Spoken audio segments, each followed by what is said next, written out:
What up, what up, what up? Peanut butter and jelly. So nice to hear your voice again.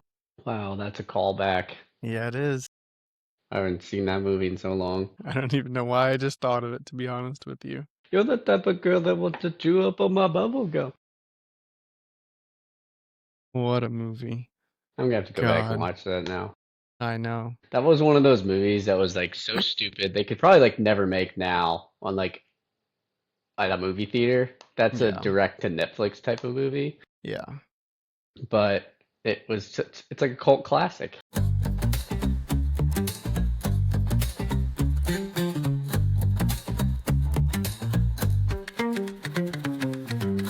We've been talking since the 5th grade, and somehow we've got more to say. Beat kicks and faster rhythm. Inflation's high, the game's too steep. Stream wars rage while we lose sleep. Big tech's wild, the Fed's a mess. But let's start a party, I guess.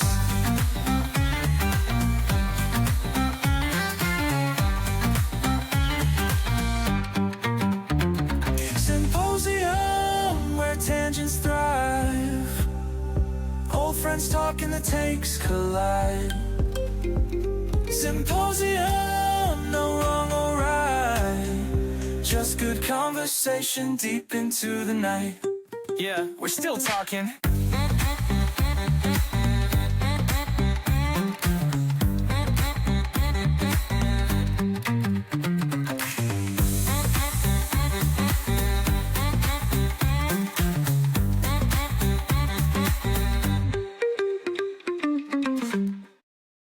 World is that noise? Is that Hear me? that? Am I making noise? Yeah. I think he Like a still managed laundry? to change his facial Yeah, is features, your Austin. laundry machine running or something? No, that's my dog walking around. I wasn't able to get my office set up, so yeah, they're walking around on hardwood floors. I'll just keep myself Nice. muted unless I'm talking. Well, your look is gone completely a different direction once again. Now you're clean shaven. I was just looking at our episode from 3 weeks ago, the thumbnail from it. I assume Matthew listened to it, I'm sure, even though he didn't I join. did. Did you I actually? did actually give a whole listen, and I Wow. forgot to respond to you, and you said you mentioned me because you mentioned me at like the very last minute of the show. Yeah, we did. Forgot all about you. But it It didn't did. warrant a response. It got 52 views, which is one of our highest ones ever, actually. I don't know why, other than the fact that maybe I had Charlie Kirk's name in the title. That's the only thing I'm Could have thinking. been. All right. Well, how's everybody doing? Sam, we didn't know if we were going to have you. You haven't been very responsive lately. I've been so busy with this move. Yeah, I ended up moving. I bought my sister's house, and it was like a month from when I decided to buy it to when we were closing.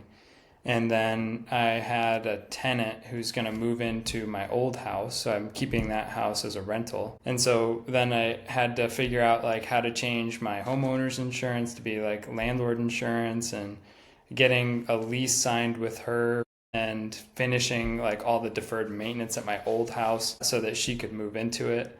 And then the actual move, I've been in my house for 6 years. Packing everything up was like, I don't know why anybody moves, but I'm really happy after being on the other side of it, because I got rid of a lot of stuff. I organized, like I went through everything that I own and looked at it. Do I need this? Do I want to keep this? If yes, where does it belong? And like put everything together. So I think it's going to be like really helpful, but it was a grueling 2 to 3 weeks where, you know, I had dismantled my entire house and put it in boxes, prepping to move, and then living out of, you know, just the bare necessities and no creature comforts or anything. Tore apart the basement where I used to record, but the new studio Sad. setup is going to be, you know, elevated Is it going to be dope? location, so I'm pretty excited for that. But An it's gonna be a elevated minute before location? it's done. It's going to be. I'm not in the and new like, location now. but it's going to be in an elevated location. It Like it's is going to be actually upstairs, elevated. or The basement was the opposite of elevated. Rest. Depressed. depressed. Yeah. Depressed. Yeah. Yep. It was a depressed space. It was a very depressing space. Yeah, it's a room above my garage. So yeah, No longer the subterranean. move it That's up. going to be cool. What was the motivation for the move? Just bigger place? You know, in January, I had a goal to move out of my house. I bought that house intending for it to be a rental within 2 years of owning it, and I ended up living there for 6 years instead. And I liked the area. The house was fine, but it was just time for a change. This house is it's a much nicer house. It's in a much nicer neighborhood. It's still like the same age as my old house, so it's very similar in some respects, but just better taken care of. It's got just a lot of charm and quality. So yeah, it came along and my sister asked me, she was like, "Hey, I'm hoping to move out of here. Do you want to buy my house?" And it was like, okay, I guess so. Did she move out of town? She moved to the neighborhood that I grew up at. Oh, really? Yeah, Disclose the name. I know. I kept it a secret. Yeah, they've got a little 5-month-old who is just a little bundle of joy. She's so cute. And I think that they were really hoping to get closer to her cousins and to her grandparents, so they're trying to get closer there. It's a good move for them, but their house is going to be, it's very outdated. One owner has ever lived there for 50 years, and so it's got like every single room needs to be touched and updated pretty significantly. So they've got a big project on their hands. How's her Christmas decoration game? I asked her, Why do you ask? what's in the budget? Well, let's The stop by. neighborhood's one of those National Lampoon like Christmas Vacation, just max out the lights on everybody's houses. Well, I How are was you hoping that guys? you were going to say, I'm well, thank you. I didn't realize I had not told you that I'm expecting to have a child. Yeah, congratulations. I didn't mention that on the podcast ever. If you did, I either didn't care at the time or wasn't paying attention, but I care now, and congrats. Thanks. Do you know the gender? No, And we're they're going to get not? surprised. Yeah, you're not going to know. We're not going to know it until it is Fun. Do you guys have out. names picked out either way, or still thinking? We have a couple ideas for each type. Gertrude? Yeah, we're going to only names that can Bessie? go either way. Pat, So, Jordan? Riley, Pat, Riley, Jordan, Mortimer? Go both ways, but I don't know any male tailors. Taylor Lautner. Like, I don't personally know. But yes, Sorry to hear or this one. But anyway, that's how I am. Matthew, Justin, how are you? What's new? Tell us one thing that's new. I got back from a trip to Florida where I got to see a SpaceX rocket Did you take off. really? So that was pretty cool. What? How We close were weren't you? like on the stage and like the actual pad or anything like that, but you got to follow it in the sky, so it was pretty neat. And they do that like fairly regularly. There was 2 of them while I was there, and I was just there a week, so they are repping those out. So that's pretty cool. There's a place down in Florida called the Kennedy Space Center, and I highly recommend it for anybody who has any interest in space. It is amazing. It has so much of the U.S. space program history, and then it has a whole section for what's Bezos's like Blue Origin. So like Blue Blue Origin section, SpaceX section, and you can see like the private companies, like what they're working on and stuff like that. And as you drive up to it, you actually see Blue Origin's giant factory in Florida as well, so all their like pads and stuff like that. So Nice. that was a really cool trip. That Did you Maybe go I did. down at was the intent of the trip for space exploration education? no, Or- no, we had a free place to stay for a week, so we just took a Wow. little You won the End of- prices right? summer vacation. Is it fall? Is it the fall yet? Yeah, it's fall, right? It's full. Yeah. So that was fun. What was I gonna say? Oh yeah, I read the other day that SpaceX will do more rocket launches this year than have been done by NASA in all previous years combined. It's crazy, and they're That's a lot. working. Oh frick! I think it's called Starship. Oh yeah. And Starship is basically the person Marathon and I were living with there down there. Basically, he was saying it's just 5 times as big as their Falcon 9s.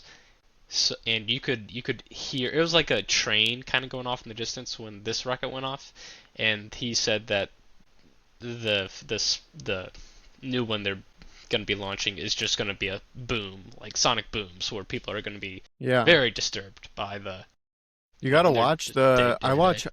I watch all of the test flights for the Starship. They've done like 10 so far. You gotta watch them if you haven't. SpaceX live streams SpaceX live streams every launch. Yeah, And I think it's a great idea. They're doing it absolutely the right way to keep people interested. yes, well, that's good. I'm glad you got to learn more about that.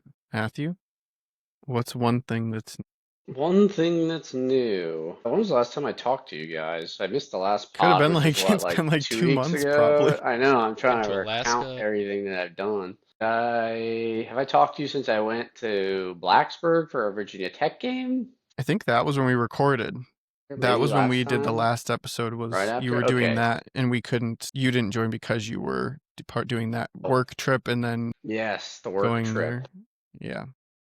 Yes, that was that weekend. Yeah, so I went to Virginia Tech. Friends were visiting, which was interesting because they're fun to talk to because they all work in government actually. So it kind of was adjacent to a lot of the stuff we discussed. They are like economists, and so it was Do they interesting to want to come see. on the show sometime? Did you tell them I about could ask them. Symposium? No, I did not. This is the problem. Nobody ever I wants to told talk about all my Symposium. the people that you're living with. Sam I wouldn't have a tell the side silent retreat. conversation about that guy. I couldn't talk. Well, you could have given him a business card or something. So yeah, so I was doing that, and then I had to go to I had to travel for work. I had to go to Minnesota for that. So I got to go to Minnesota for a couple days. That was kind of nice. The weather was First time nice. anybody's ever said that. I know every time I've been to Minnesota, it's been like below freezing.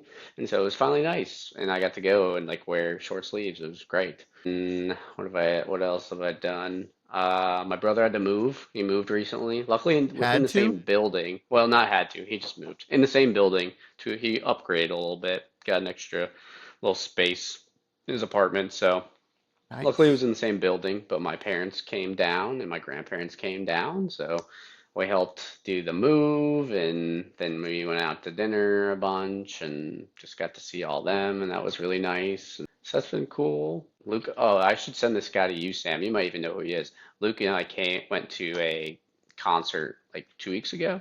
It was like on a random Thursday. I didn't really know what to expect. Luke told me he's like just mostly a guitarist. I was like, okay, yeah, I'll go. Why not? It's to a venue I'd never been to. It's kind of a small place, and you stand the whole time.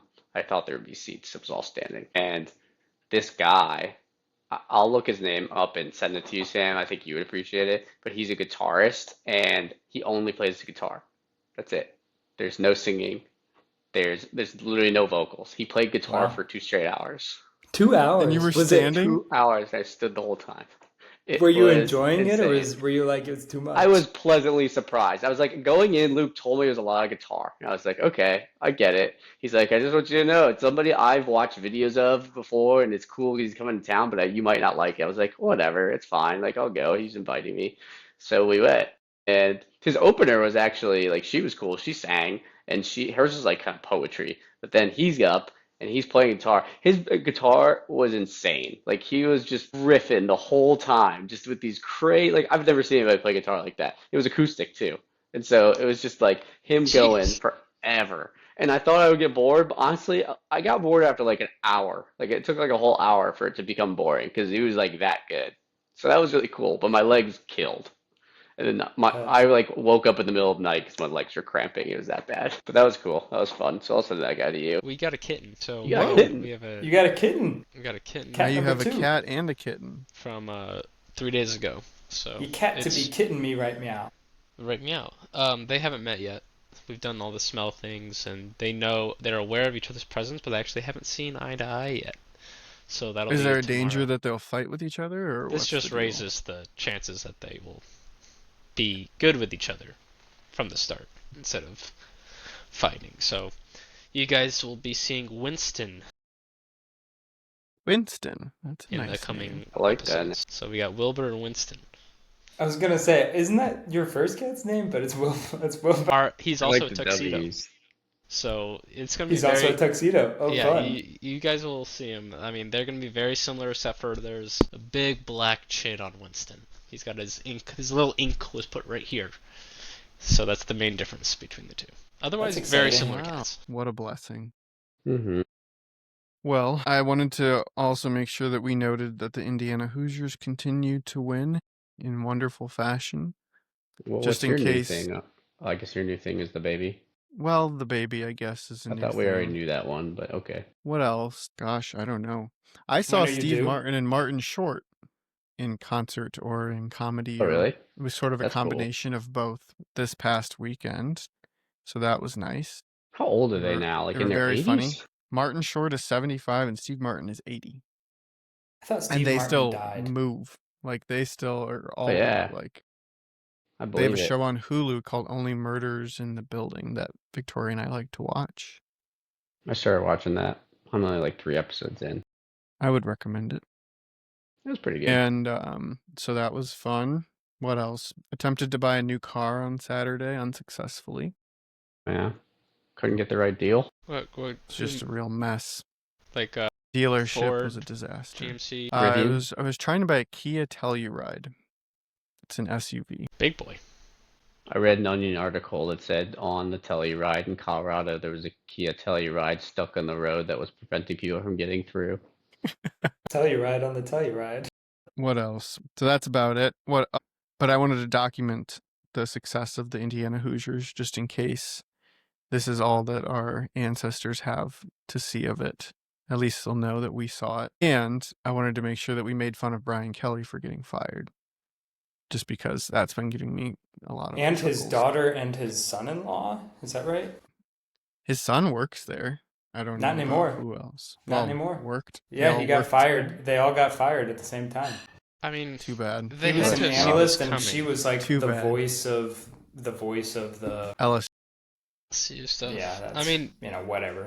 from that press conference where he did a fake accent, that should have been the red flag, and that should have been the red No, flag. the red flag was very clear, and it's something that I have watched for a long time. And I wish I would have had it pulled up because I send this to people quite frequently. Was it him Here we dancing? are. There it is. I don't see how you go to that Whenever school. they decided to make this video, that was the end of him. No bueno. God, I I just still don't send that to understand. people Kelly randomly. gif. If you did that with the head coach, what would ever make you want to go there? Did they just offer him so much money? They're like, just ignore that guy. Like, it's okay. We'll still pay you. Oh, it's not Get that off my screen. You getting a FaceTime? getting an external teams. Oh, yeah, that is Teams.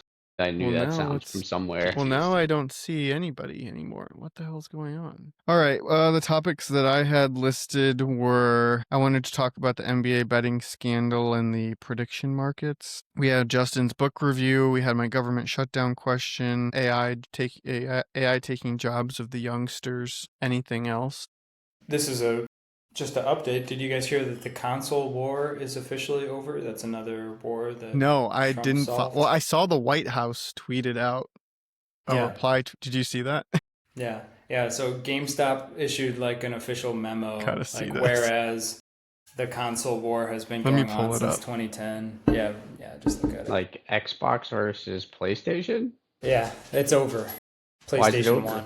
Because Halo is coming to PlayStation, coming with Halo Campaign Is it? Evolved. Uh-huh. What about Skyrim, though? Will the new Skyrim come out on PlayStation 1.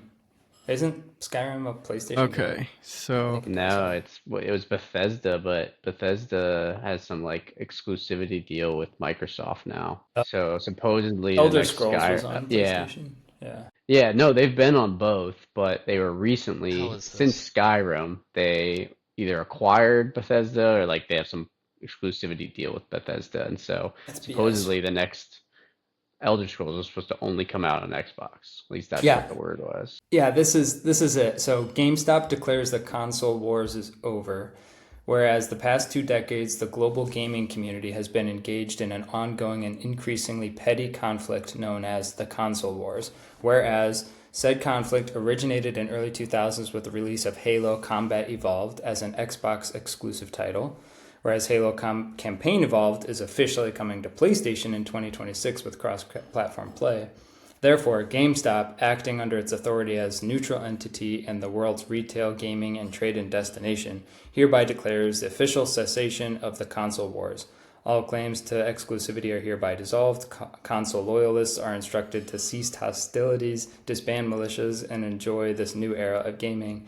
GameStop will continue to operate as demilitarized zone, offering hardware, accessories, trade-ins, and combatants to combatants on all sides, power to the players. Yeah, so GameStop tweets this, and then the White House puts out this picture.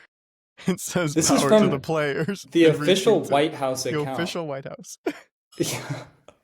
As Trump, Lost and all that's a character from Halo. If you are not aware, I never played Halo, but I think his name is Captain Chief or something, Master Chief. I think Master Chief.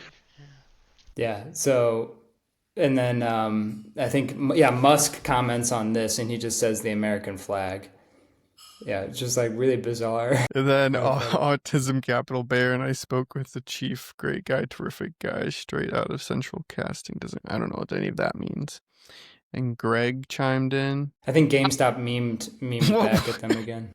And Sora, here's a quick update on AI. This videos. Is the fresh capabilities of you can just input this image and then say make Trump run out in underwear. Yeah.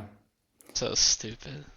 So this was kind of a weird, I think this was all happening today, just a weird thing. I think GameStop tweeted back at the White House after this, but I don't know if you have that one. Yeah, go to, yeah, then they put another meme out. Doesn't JD Vance hate that picture or something like that? So what's your guys' opinion on the White House memeing and being a part of meme culture? I'll go first just saying that, like, I think for corporate entities in general, it's a positive to have like more of a human aspect to it where you can like joke around instead of just like purely like super corporate, like neutral. I don't know, like, and the White House is the highest place in all the land, but it should also be representative of the people in some ways. So is that a good way to like interact with the citizens, or is it just like, are you more traditional and the president should be totally buttoned up all the time, shouldn't be engaging in these like childish things? And what's your guys' opinion? Well, the other one that came out was the No Kings protest, which we should talk about that too. If I don't that's know a big anything deal about it actually. But I'll add that to the list. But apparently, Trump tweeted, or the White House or Trump put on True Social, I don't know, AI video of him or his plane or something dropping a bunch of poop on the No Kings protest. Which I think that's like totally and like inappropriate. Him having a crown on his head, pooping on citizens, like exercising their First Amendment right. I mean, he's exercising his First Amendment right too, but I would say that's easing into like unprofessional and just like you would probably be fired from most jobs for doing something like this. Is this live, just there? This is live. Yes, what Justin was just telling us about. The SpaceX just happened to be time to launch. Where are they? You gotta watch these when they're in Florida. No, sorry. Like, where Texas, is it going? Florida or Texas. This is a probably This is a Starlink deployment. Probably they're doing nonstop. How many satellites? A lot. Starlink has got like the place, the world. But that covered. Max Q you see on the bottom, this is what I learned on one of the tours at the Kennedy thing. That's where they lost the Challenger. You know, the one that exploded with the teacher on board, and you know that was pretty traumatic. It was at Max Q, which is basically the stage where pressure is near its highest. They described it where the rocket's kind of like trying not to turn into a squished pop can. So, and then something went wrong during that flight at this stage. So it's just passing Max Q. Just passing Max Q. If it gets past this point, it's probably like smoother sailing because that was the most stressful point. These probably things go like, thick. These things are so reliable now. This is the Falcon 9 rocket. But this is this is the one, it'll go, release, come back down to They reuse Earth. them all the time. Yeah, come back, they'll reuse them. They go like 40 times. That's how they get so many flights in, because you don't have to build an entire new rocket and do all the testing and all the... Yeah. So like their costs, like SpaceX's cost per like whatever pound delivered into orbit is It's still extremely crazy though, low. because I think the stat on this is like 1 million pounds of thrust. When you just think of that about that as fuel, you're just like, oh my god, how many gallons of gas is that? Did you see that there are like the three major defense companies in Europe are going like merging and they're going to try to compete with Starlink and with uh, NASA and whoever and in the US is trying to go to space. I did not see this.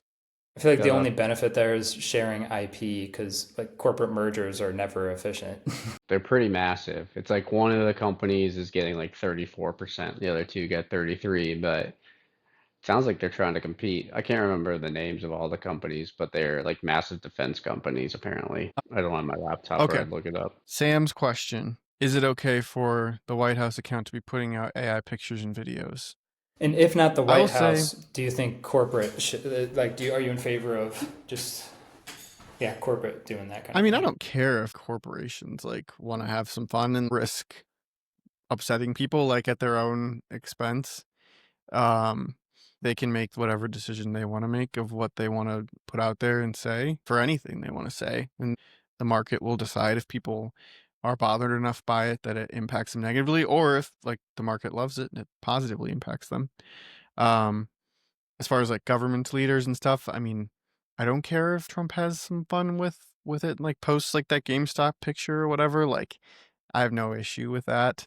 Um, the defecating on the population is probably not a great look or choice. I don't know I don't know how some of this stuff comes across his desk either. Who makes these things and then sends it Yeah, to him? Does he tweets know are it's going out out, there? or is it just Yeah, like Barron Trump out there memeing with right, his friends? right. So I would just say like there's probably a line to Well, it, I think it's kind of and yeah, like you can have a personal opinion whether or not you think it's okay, but it does take away a seriousness a little bit of the position. Like objectively, if yeah, anybody's putting out these videos, you do it enough, you start to desensitize the population as to what your role actually is. So if you start to associate, the presidency, I mean, this is a jump, but you start to associate the presidency with like a non-serious memer, let's pretend a serious crisis does take effect and now they have to get put on their serious pants. Like there's gonna be a mental kind of break there where people are like, wait, are you being serious, or like is this just another meme? Like, what do you mean we have to wear masks to save our lives? You were making fun of this for 3 years, like if a new virus came out or something like that. So I think there's an inherent risk to doing this, that the sanctity of the presidency didn't really have to worry about before, but now it's definitely in play. I think you're gonna have people starting to not take it as seriously, and I do think there's gonna be repercussions for that. I don't know when, but I think it's kind of like a boy. It's the desensitization of it. It's just okay. I mean, this guy's a memer. He's gonna meme everything, so why take anything seriously? And I think that's kind of dangerous for the most powerful position in the world. So it'll be Yeah, interesting. I could see that take. Justin, turn your camera down a little bit. Just want to see my we Ron want to see John. your body. Yeah, I can only see your forehead chatting away. Oh, you know what? Let me do this. Moved it like like half an inch. Matthew, what do you think? Is there I a think baby it's crying? That was my desk. Oh, I think it's incredibly irresponsible for a president to be tweeting stuff like that, but at the same time, the president is decided by popular vote, so it's like he can say what he wants. It hurts his credibility, and if people don't like it, then they'll vote him out. That's kind of my opinion on him.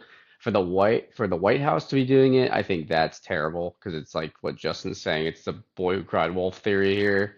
It's like if there's one institution, like there are some sacred institutions that You should want a be sacred institution. serious at all times, and the White House should be one of those places that we should go to. Like if something serious happens, you don't want to like I'm never relying on the White House now. Like if the White House ever tweet, not that I'm on Twitter or anything, but it's like, okay, we're losing any credibility from the White House, so it's like now who do we go to? Do we follow the what Trump claims is everything's fake news? Then it's like if everything's fake news and then the White House is also fake news, who is reliable? Can we just trust nothing? Like that's incredibly irresponsible. So I find that idiotic that they've been memeing and let Trump do that if he wants to. He's the president, but He has free speech to do what he wants, but we shouldn't be doing it from government accounts. Yeah, what if like the Respectable Pope was opinions. doing that? Fair point. You know, just like yeah, I don't think you'll ever find the Pope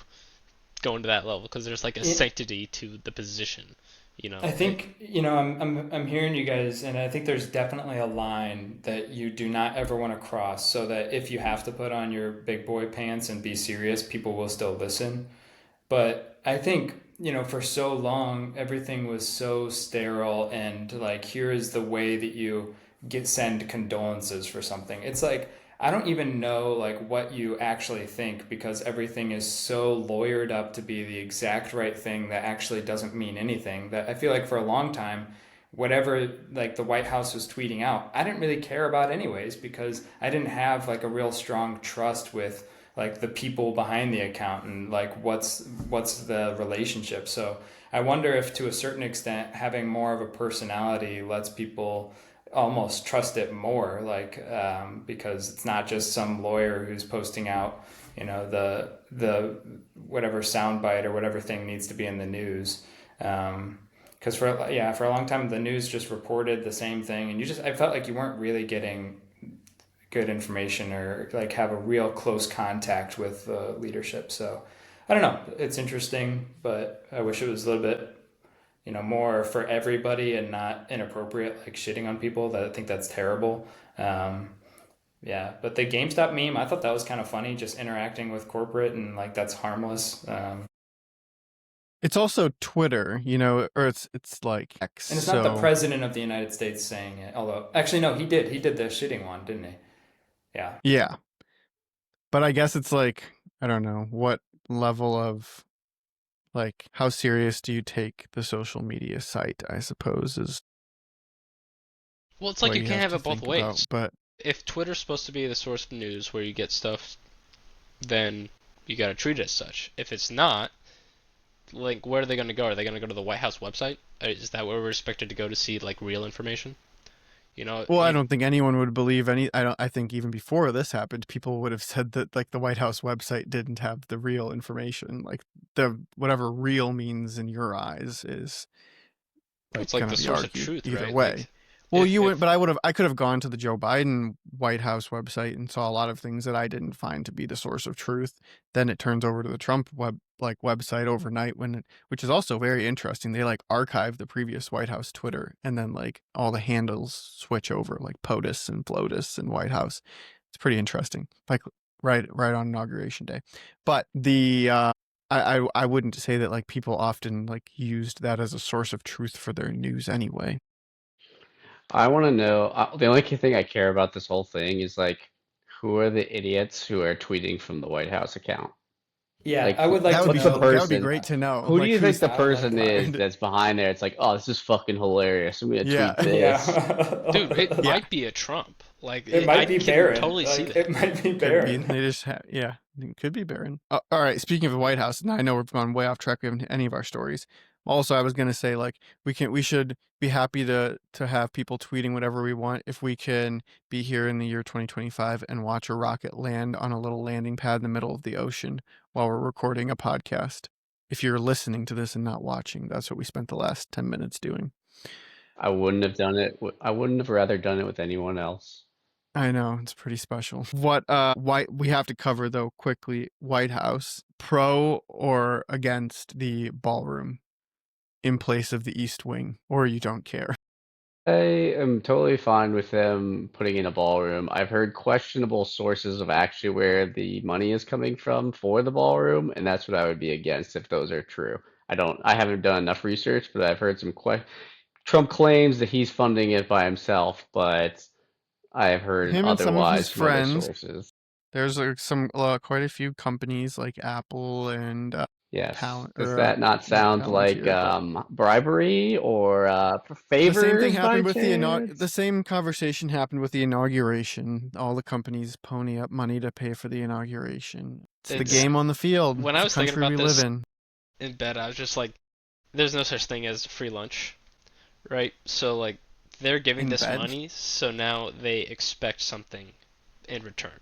So now you have a president who has to look at the interests of these companies, and if any of them are sketchy, Like there was I know in our earlier episode we talked about pardons.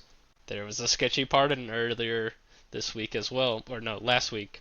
Yeah. So, if it's funny that the Democrats are just floundering when there's so many great issues they could just be pounding the Trump administration on, but they're just Well, not.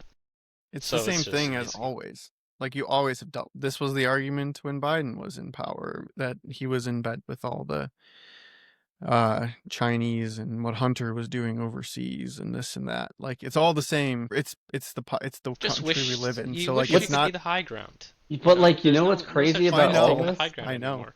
You know what Trump has changed about all this though is this all was stuff we always thought was just happening behind closed doors and we didn't have proof of any of it. And now everyone just accepts that Trump's a scumbag and it's fine and he just does it out in the open. They're just like, cool. He's just gonna take favors from all these giant corporations. We're all gonna know it. He's just give pardons to these people that he's made billions in We Bitcoin over the almost last couple of years, gave and he him just permission. pardons this guy who is now going to make his family even more money, Yeah, so it was and Chang we're Zhang, just right? there's nothing we can do about it. CZ. CZ. CZ. Was that the Binance guy? Yeah. And Yeah. he was embezzling or something? Yeah. I actually read a little bit about it. It honestly, it sounded like he didn't put any infrastructure in place to prevent money laundering through Bitcoin. That was what they got him for, essentially. Was like, you're running a marketplace, so it's your responsibility to ensure people who are, using it as a source for drugs funding or for, smuggling humans and things like that.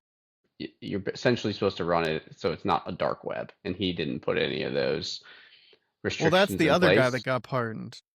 Yeah, I thought that's what we were That's talking the about. Sam. Who's the other guy? The original guy that was in jail for a long time that got pardoned like Altman? a couple months ago.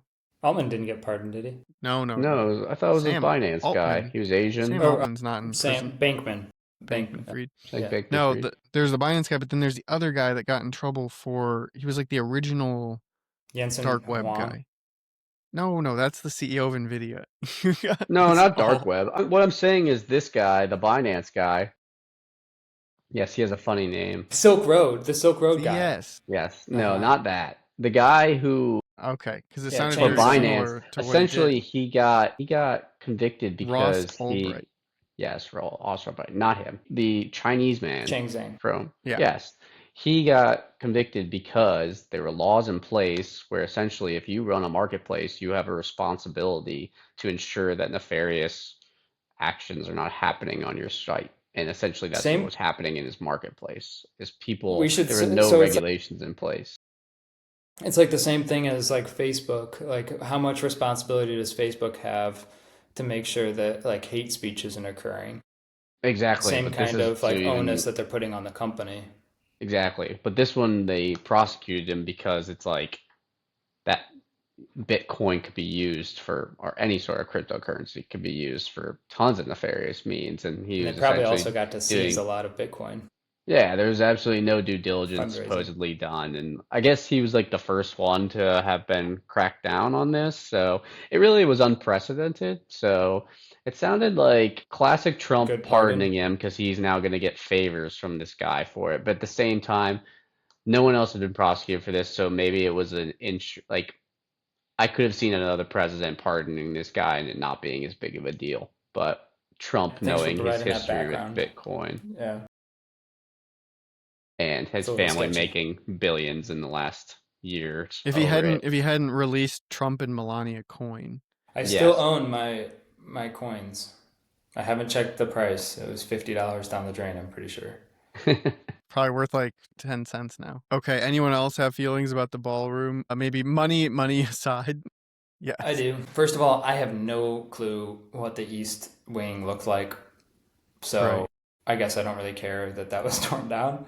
But I do care that they tore down a bunch of centenarian trees that former presidents had planted. They're like 100-year-old trees on the property that were just kind of destroyed. You know, there's a little bit of history there that I'm like, dang. But yeah, I mean, I think that there is a point to be made. I saw an interview of him in like 1980 or something talking about how he offered to build a ballroom back then with his own money, and he thought it was embarrassing that the U.S. hosted events using a tent on the lawn. I don't know if that's true, but if that's the case and all of these other countries have like really excellent hosting spaces, like for hosting world leaders and important events, I think having a really beautiful ballroom makes sense. Like I look at Russia's train infrastructure, like these beautiful buildings. It's just kind of cool to have some like really nice spaces that are the people's space. We do pay for that with our taxes, so it is representative of us. As long as they don't make it too gaudy, like the amount of Too gold gold,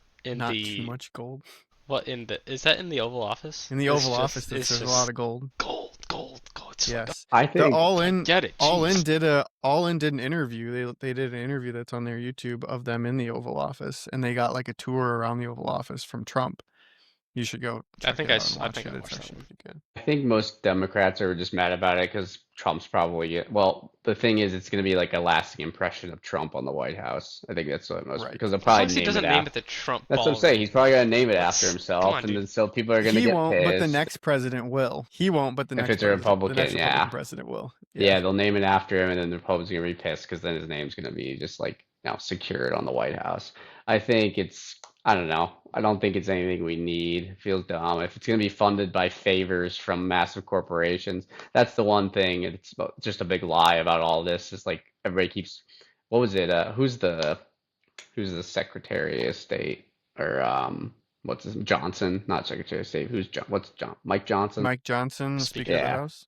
yeah, Speaker. He was claiming that Trump's paying for it all by himself, and it's just like spreading just lies that it's coming out of his own pocket. What's the deal? I don't know anything about this. What's the deal with Trump trying to get $200 million back from, Oh, his own DOJ. yeah, from the It's like From the DOJ because he was 200 million, yeah. prosecuted and he wants like to be refunded or something? What's that about? I don't know. That's all I know Probably suing him for the legal fees, I'm from guessing. being prosecuted under From having Biden. to go through the having to go through the.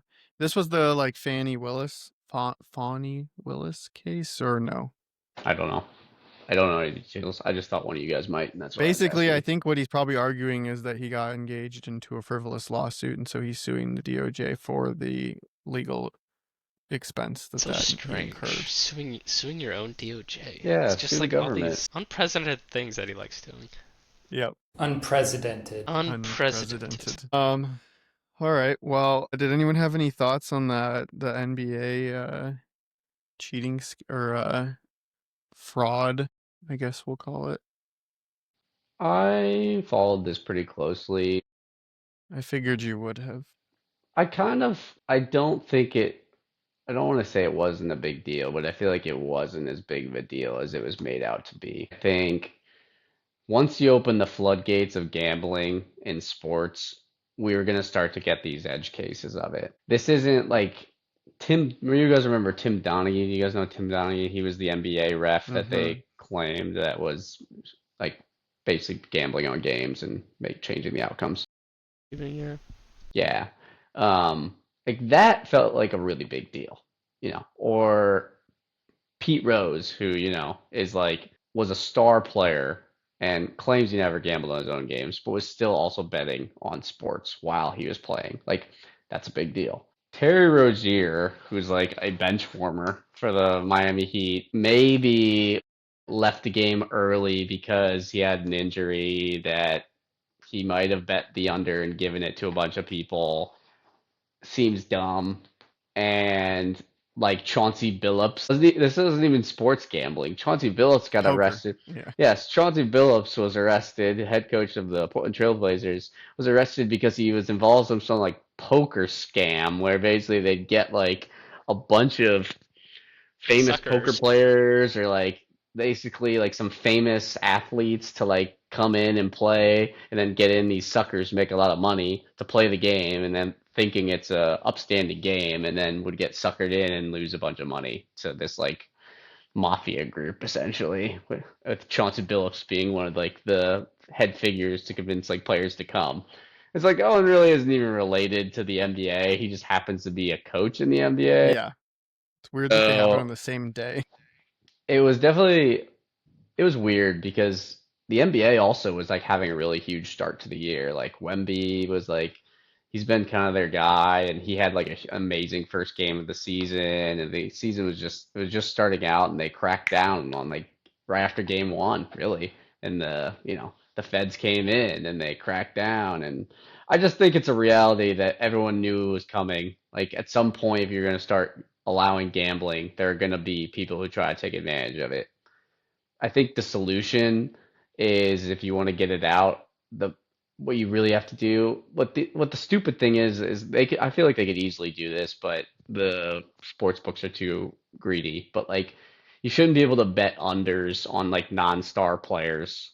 That's what these guys are doing. Like why can you bet Terry Rozier is going to have less than 3 rebounds? Like you're opening up yourself for fraud and like people trying to take advantage of the system. If you only allow like because those guys aren't like some of those guys aren't making enough where they feel like, oh, I can make more money if I do this. But Steph Curry is not going to try to point shave because he's Steph Curry. He makes enough money. Like he's just not.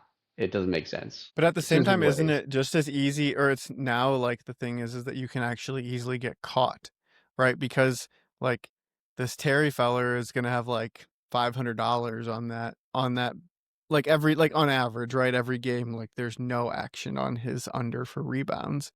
But now all of a sudden, like you see somebody just put 20 grand on him to be under three. Like that's sketchy. So like you can flag those things so much easier now. That's probably what they did here. Yeah, that's exactly what they did. They flagged it like day of and they shut it down while it was happening. This was back like Yeah. last year. And there was a huge influx on like Terry Rozier unders out of the blue. And the sportsbooks literally shut it down as it was happening. And they flagged it and told the NBA. But that's what's weird about this one because when they shut it down and flagged the NBA did their own investigation and said there was nothing wrong. So something's going to come of this. Interesting. It's either the NBA is looking the other way or didn't take it seriously enough or the FBI is overreaching. So I don't know. That one's curious. And then the other one, they arrested Damon Jones, I believe. And let me make it's something Jones. He used to play with LeBron. And supposedly he gave tips to people, gamblers, that LeBron James was unhealthy to play in certain games. And that's one of the big ones that's kind of a consequence of all this. And like now the NBA is telling their players they have to take this very seriously. Like if you're injured, remember who you're talking to, because now it's like you can be held liable if you tell your sister-in-law that you're hurt and not going to play, and then your sister-in-law goes and Well, tells your friend and starts That's what's gabbing. interesting is how like do you get in that's where I trouble That's wanted for to that? go what with this. That's where I that's wanted to go with where this. the Like what is the liability insider lies trading? because they are basically, yeah, like what Austin said, it's kind of insider trading. You got insider information on your own health that people can profit on. And so you have a legal obligation to the league, supposedly, to keep that information yourself. Okay, so is there legal rulings that say you cannot tell though? Like I know that insider trading in stocks that makes sense, but is there It rules like doesn't that exist for? at the government No, level. there's It not a it government exists level. at like the sport book level or the league level, right? But So when I it's use a not at sportsbook the app, I'm signing a contract saying I won't insider like I you are guess. likely saying that yeah, if you have any non-public information like on a trade or on a bet that you're making, like that you are violating their terms. Or if you're associated with the team or if you're a player, what like I'm sure that they have a bunch of that stuff that's listed in there. That but again, like that would mean that if you got caught that you're banned from using FanDuel, right? But like there's not a governing body in the United States government that could come crack down on you for Yeah, so doing that. I don't know the Terry Rozier piece. I don't really know how the government is going to prosecute him because it's like, I don't know what the legal authority is on that. Like, they can Yeah. ban him from the NBA, but it's like, that's what they did with Jonte Porter. There's another one, Jonte Porter, brother of Michael Porter Jr., played for the Denver Nuggets and now is on the Nets. Jonte Porter has been banned from the NBA last year because he also gave away information on his under. Like, why the hell are you allowed to bet on Jonte Porter? Most people didn't even know he was in the NBA.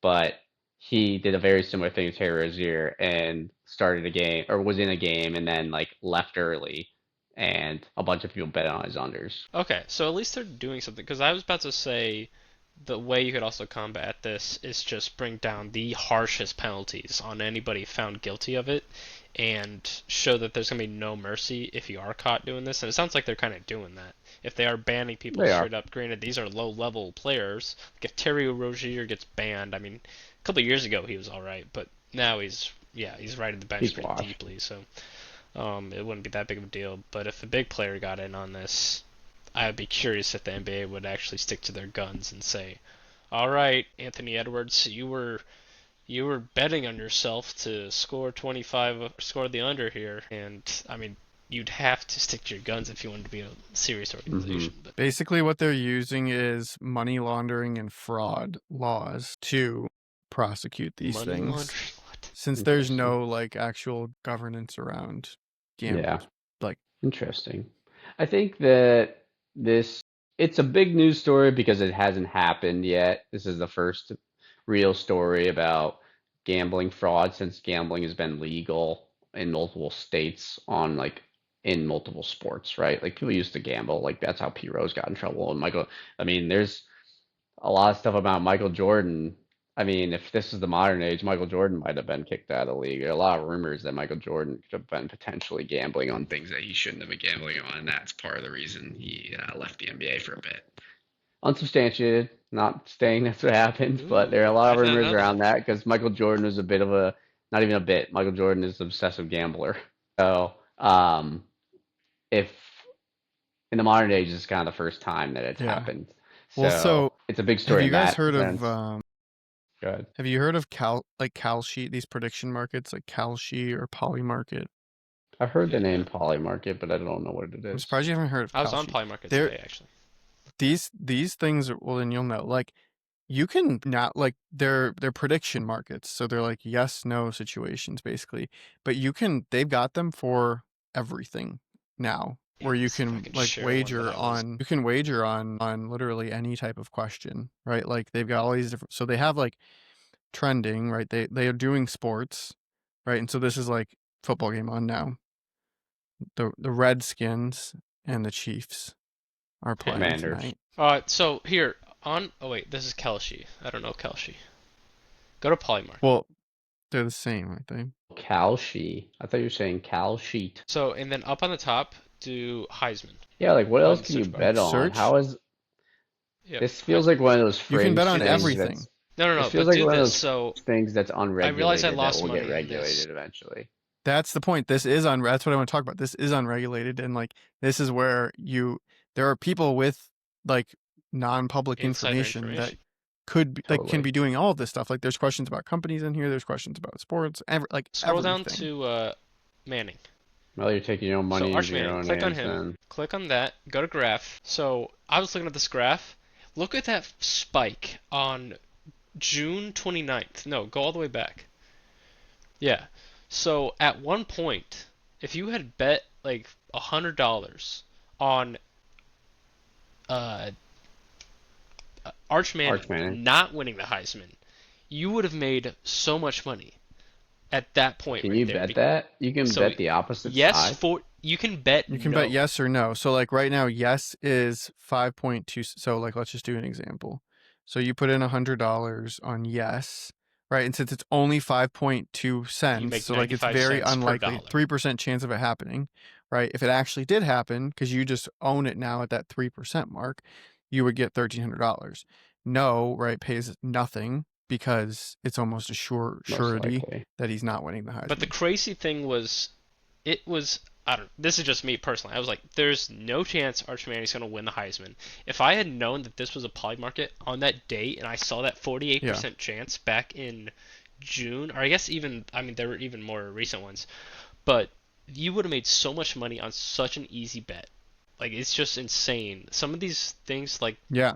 it's Well, kind of that's weird though too, because there's some. If you search on like Venezuelan aggression, U.S. Army Venezuelan aggression, there is some weird knowledge in this market. There are just some things that well, like come true that yeah. a lot of people would not have guessed. Well, this stuff is so like these are like these end up being right, because like eventually as you get closer and closer, like the majority, like this is a way of polling the public and actually figuring out like what's going to happen before it happens in a lot Yeah, of ways where they're these putting have their told money the on story it. of that. Now, why these spikes are happening is because like on this one in particular, there's like no volume.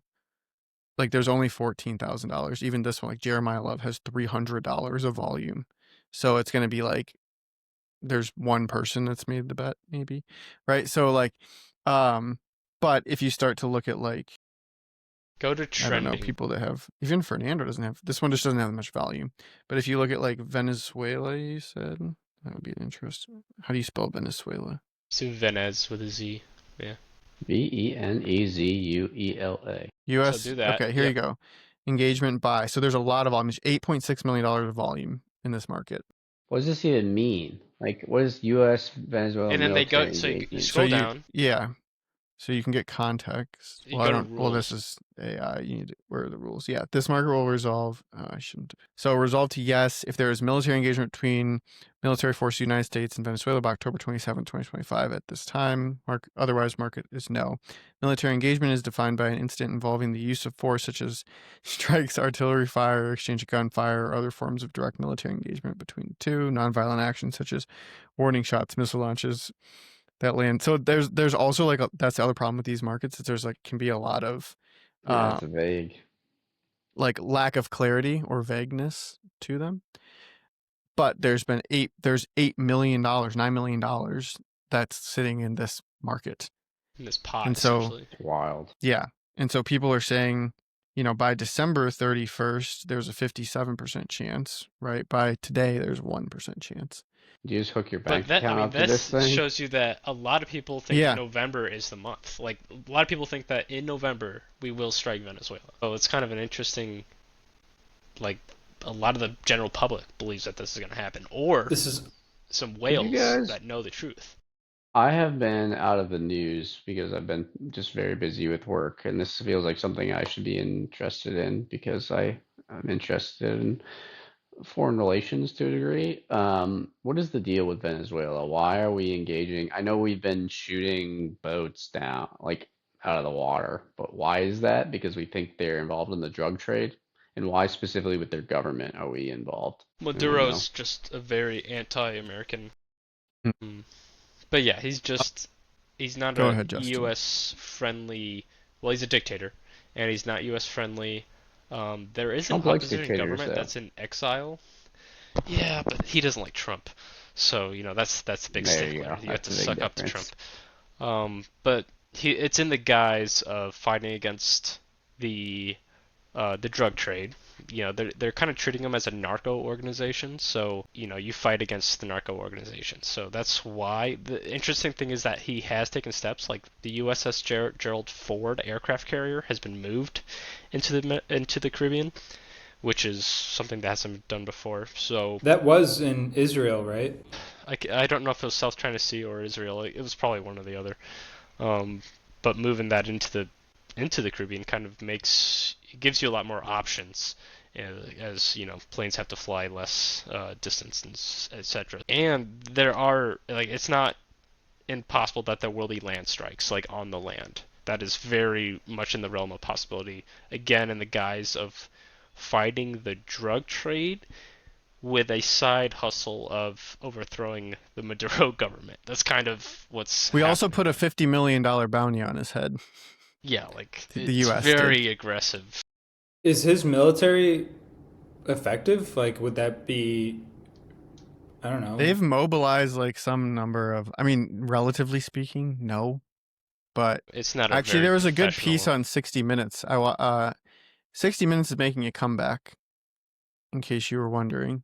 And they had a nice show last night. And they did a good segment on this. And I think the reality would be that it would turn into some sort of like situation where we would have to go in to help stabilize things, which is probably not the outcome that we want. That always works But well in our history. yeah. But there's also these boats. Did we talk about these boats that have been getting blown up? Have you seen these videos? Heard of Man, them. you've really Have been not offline, watched. huh? Well, I was the one who brought it up. I just didn't. I No, I haven't know. watched them. But basically we've done airstrikes against like 10, I think now, Venezuelan fishing boats that we're being told, at least by our government, that these are like for sure drug smuggling, drug trafficking cartels that are, and we're taking them out. And so I think it's, a couple dozen people. But that's starting to raise questions on both sides of like, we're taking this military action without any things to like Congress, or I guess, you know, we're just having to believe that this is what's going on without stopping these people and seeing for sure. So I don't know. I mean, I'm sure we have good intelligence. I'm sure that like it is what they say, but anyway, we can't probably keep just blowing up boats forever in the middle of the ocean and not upset a lot of people. It's very interesting. Fragile situation. Now this is a lot of volume. Holy crap. $309 million on When the is New the York election? mayoral election. Yeah, Has the Republican candidate been decided yet? they should have the date on the bottom of this. There is, it's November 4th, election day. Oh, that's coming up. The Republican candidate has no chance of winning because Dude, it's a Republican how candidate. how do some of these candidates have $4 million? So is that $4 million? I assume that's not one dude, but like those people are just all idiots, right? Or like these Well, people I had mean, chances. this is, yeah, a while ago. Like people it just never caught on. Zelnor Miri, 19 million. This Didn't guy Andrew had a good. This Cuomo? guy had not a Didn't good Andrew chance. He Cuomo had have a to like 2% step down chance. as mayor for some like sexual assault or something?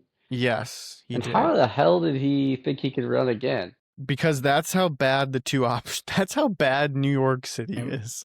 our There are president two has Actually, I options. take that back. I mean, convictions. I would say he probably watched what Trump did, and he's like, I can do it too. Yeah. It's the fact that these are all of our politicians. You never have a good choice. And now New York City is left with Cuomo and a truly a socialist, communist. So, yeah.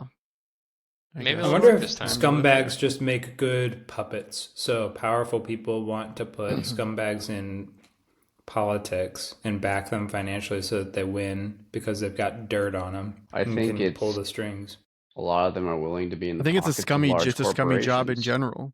That too. Well, and look at it, like we like nobody wants to work in government. Like no one that you would think is like a normal person wants to go work in government. I don't think So that's true. that's I would push probably back also on half that. the problem. Who do you know that wants to go run for office right now?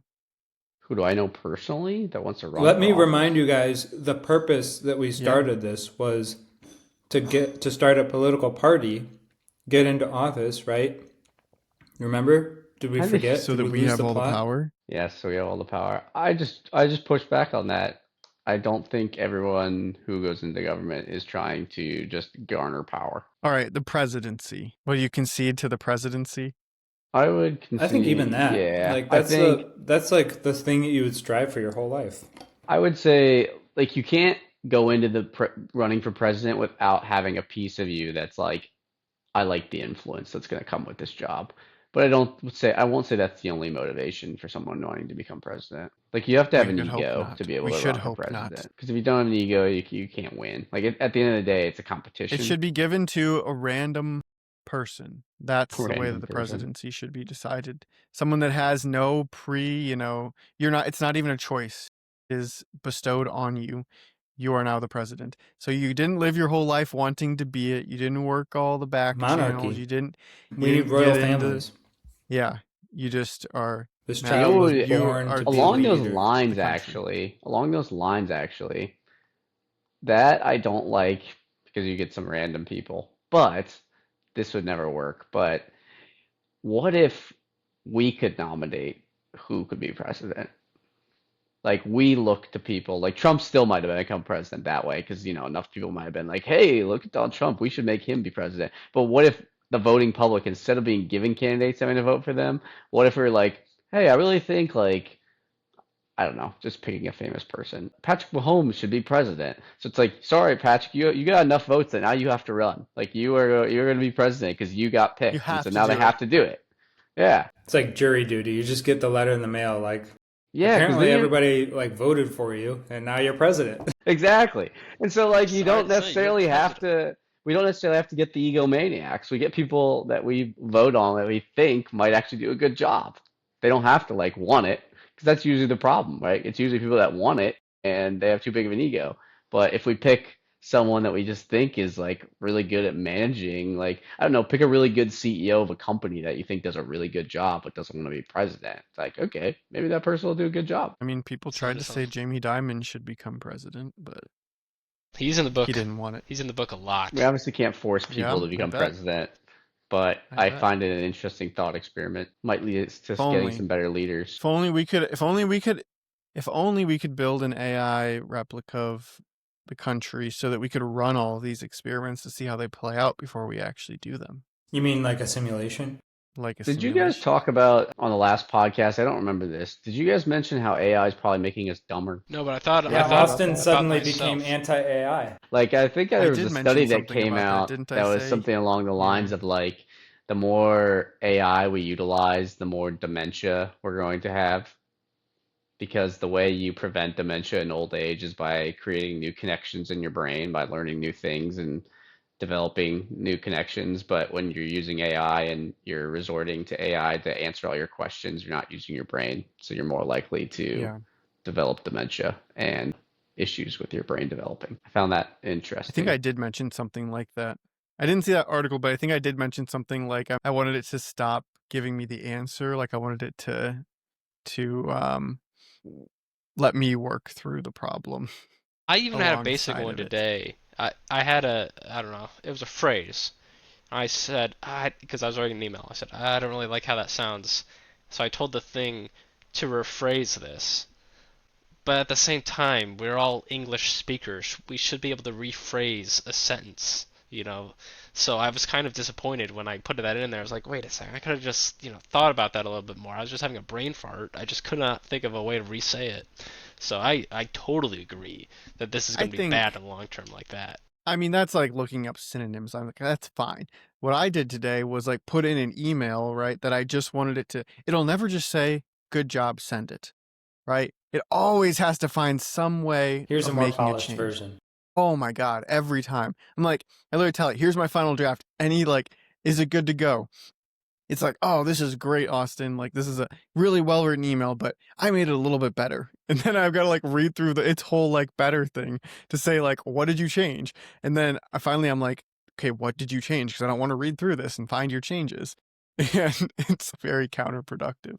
But it can never just tell me, good job, be done. It always wants to keep going. It's That's just exhausting. been my biggest And problem I'm with it. Is trapped. like I think AI is going to be very useful in a lot of facets of our lives, but I think it's dangerous to start outsourcing a lot of the parts of our brain just to be slightly more efficient. Just Yeah. something to think We're about. kind of the True. guinea pigs here. I mean, We'll we are find literally out. the guinea pigs. We will find out. You It's guys just so keep true. telling It's me how all it coming to works. fruition as the prophecy was foretold. You're not going to We'll try. compare our brains in 30 years and we'll see how it goes.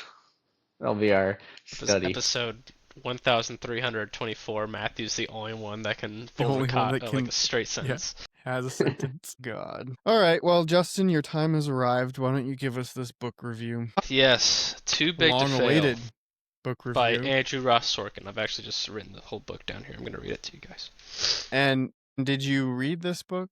No, let's get that disclaimer out. This was Let's an get audio that book disclaimer out. Thank you. read Hey, you listen read to it. to Good me enough. on the commute to work and back. It's about 20 minutes each way, so 40 minutes a day.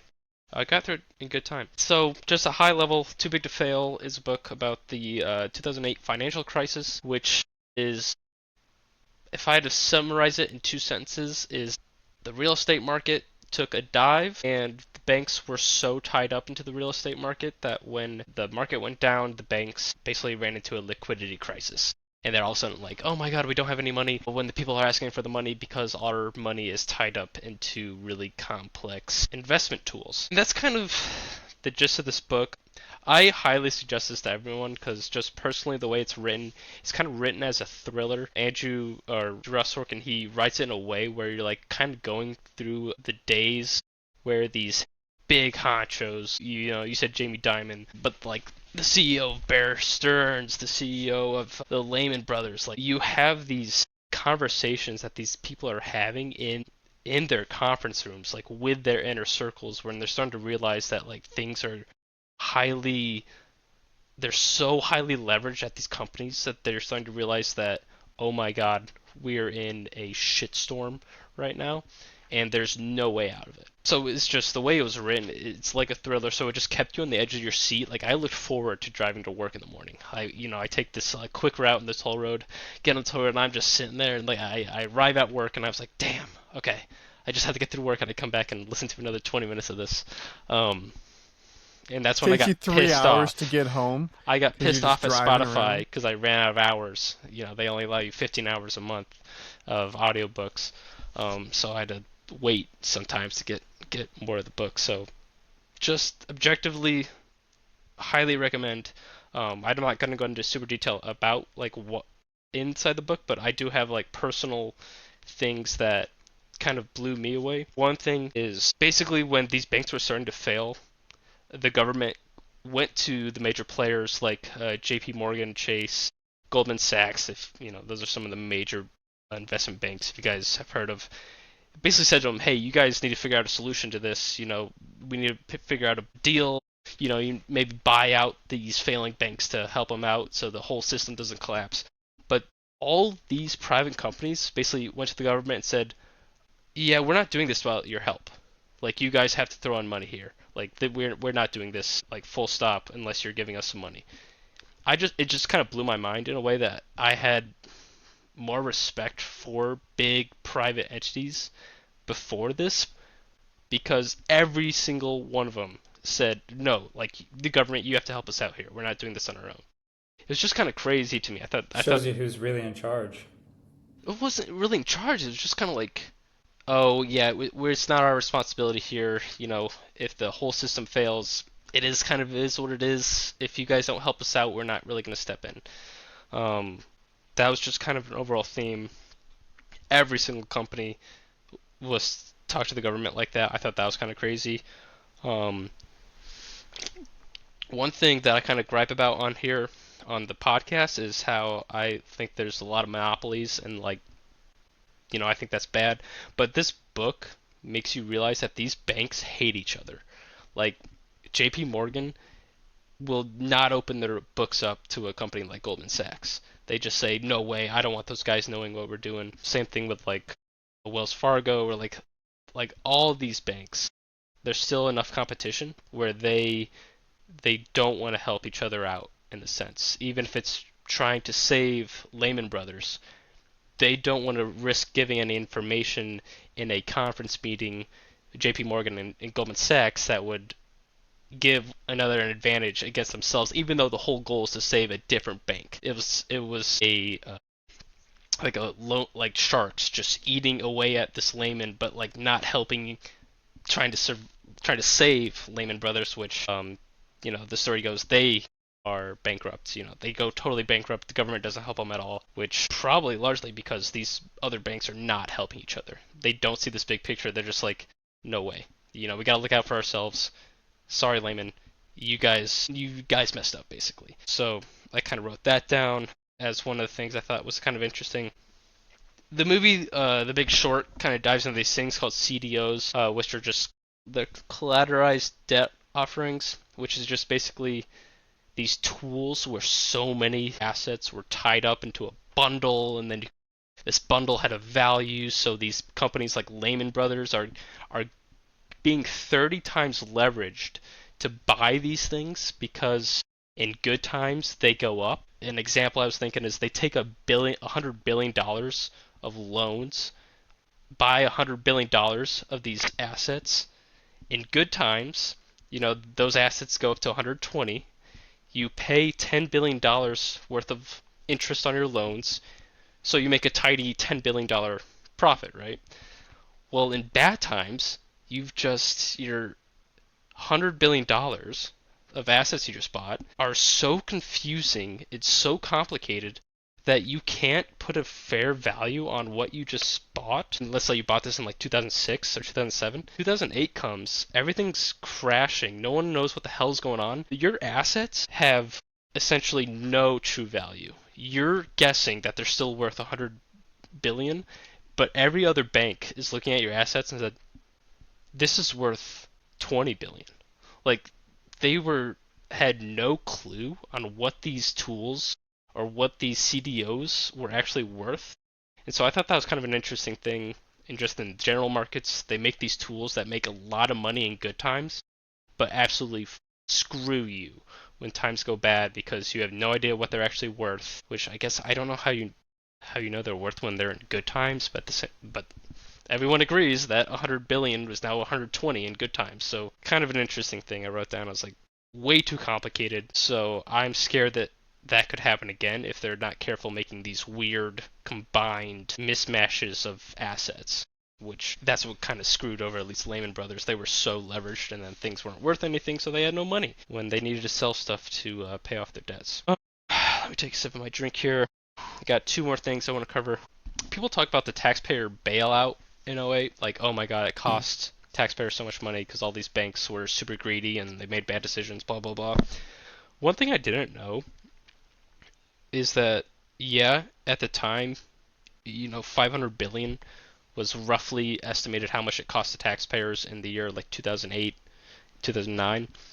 But by the year 2013, all the places that had received those bailouts, well, not all, but like 95% of them, 96, paid back their loans. So by the end of it, the whole shenanigans of at least the TARP program or like the direct banking bailouts cost like $10 billion. Like, yeah, that's a lot of money, but it's not a lot of money, right? So kind of an interesting, I didn't know that. I just assumed this was a giant middle finger to the taxpayer, which it is in the sense that, like, I don't want to bail out a badly run bank, but at the same time, at the end of the day, it didn't really cost the government that much money. So I thought that was at least a misconception in my mind, that by the end of this, I was like, oh, well, shit. Like, yeah, those bad decisions, but didn't cost the taxpayers a lot of money. What it killed people was all the lost jobs on the market, all the, people lost their homes. Like, that was the more human aspect of it. Like, a lot of shit happened in those years that was really bad. But the overall cost, at least in bailout money, wasn't that much because they were all paid back years later. And then one thing that I thought was just kind of funny was, so I was talking about these meetings that you get to hear about the CEOs in the conference rooms. A couple CEOs, and I think it was just them missing the point, they just were blaming short sellers. So Sam, like, the whole GameStop like squeeze back in, what was that, 3 or 4 years ago, like with the short selling squeeze, like these guys in '08 were like going to Jim Cramer and saying, Jim, you have to talk about the short sellers on your show and just get them off our backs. If they were not short selling us, we'd be fine. Like, our stock would be fine. This whole thing, like, nothing bad would be going on. So I just thought that was interesting. They kind of ignored that they had all these terrible assets, all the terrible investments. They're just like, it's the short sellers. Like, you stop them. Like, we're all good. Just let the bubble get bigger, man. It's Yeah, like, easy. Like, they're destroying the confidence of the market. We're fine. We're healthy. This was literally a stat for, I think, Lehman.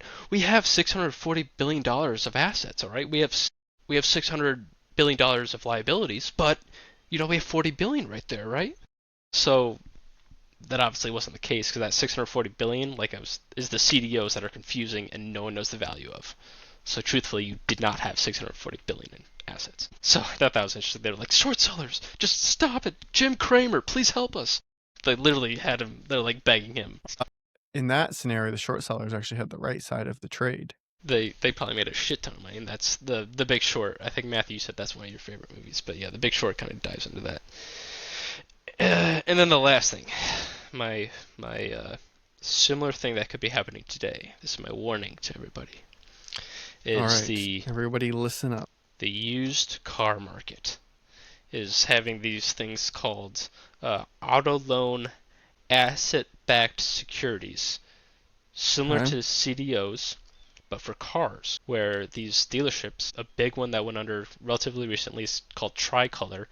They basically loan out cars to subprime people with subprime loans, and With some prep with bad credit. with bad credit. They loan cars to people with bad credit, Okay. and as delinquencies go up, these companies are like they just have bad, unhealthy financial baselines where as soon as stuff going, it's fine in good times. Like people are paying their loans, they're making money, everyone's making money. But as soon as delinquencies start going up for whatever reason, like a bad economy, these companies get absolutely fucked.